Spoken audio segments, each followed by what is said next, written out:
IPL 2024 సీజన్లో Chennai super కింగ్స్ను MS Dhoni నడిపించడం ఖాయంగానే కనిపిస్తుంది. అయితే ధోని నాయకత్వ పగ్గాలను వేరే ఆటగాడికి అప్పగిస్తాడనే ప్రచారమూ సాగుతుంది. ఈ క్రమంలో మంగళవారం ఐపీఎల్ వేలం అనంతరం నిర్వహించిన విలేకరుల సమావేశంలో సిఎస్కే కోచ్ స్టీఫెన్ ఫ్లెమింగ్ ఆసక్తికర వ్యాఖ్యలు చేశాడు.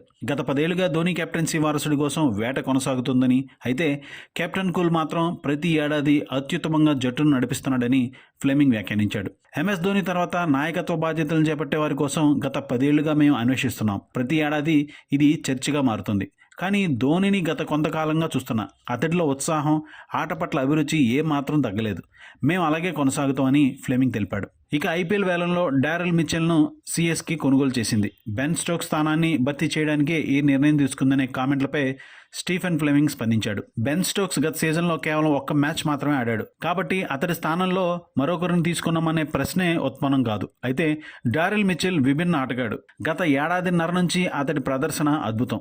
తీవ్ర ఒత్తిడిలోనూ రాణించగల నేర్పరి. స్పిన్ను సమర్థంగా ఎదుర్కొంటాడు. బౌలర్గానూ ఉపయోగపడతాడు. చెపాక్లో అతడు కీలక పాత్ర పోషిస్తాడని భావిస్తున్నాం. తప్పకుండా ఈ కొనుగోలు మాకు ఉపయోగపడుతుందని స్టీఫెన్ ఫ్లెమింగ్ తెలిపాడు.